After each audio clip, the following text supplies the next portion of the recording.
Yes, I mean, I think that the United States and the EU need to work in lockstep. During the Biden administration, they did. There was very closely coordinated action between Washington and Brussels and with European capitals. During Trump's first term, the U.S. was engaged, but it was on its own. Rick Grenell and others were doing their own thing. The EU was doing its own thing, and I think the two really need to work together with common purpose. Right now, I think the Trump administration hasn't yet really engaged on Balkan issues.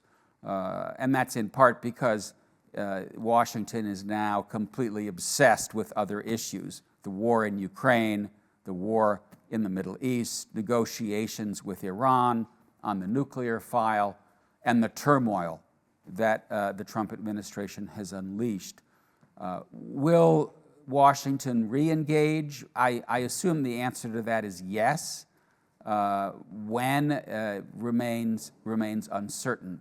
But I do think that given the difficulty in the dialogue process, given the difficulty in Bosnia-Herzegovina, strong, consistent, steady U.S.-EU engagement is very important. I was just, by the way, last weekend in Dayton, Ohio, for a conference that was marking the anniversary of the Dayton Accords, and I think everyone there was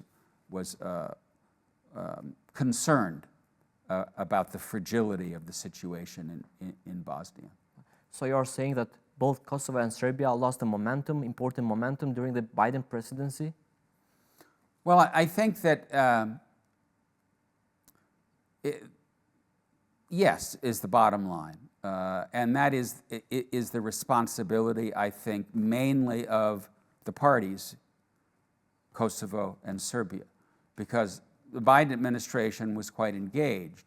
Mr. Lajčák, the EU, they were quite engaged, but I think what you had here in the region was a government in Kosovo that was in some ways making the process more difficult because of these actions that were provocative, and a government in Serbia that, at least for now, is beset by domestic instability, ongoing protests. We don't know whether Vučić is going to survive this political turmoil. Here in Kosovo, you don't even have a functioning government. Yeah.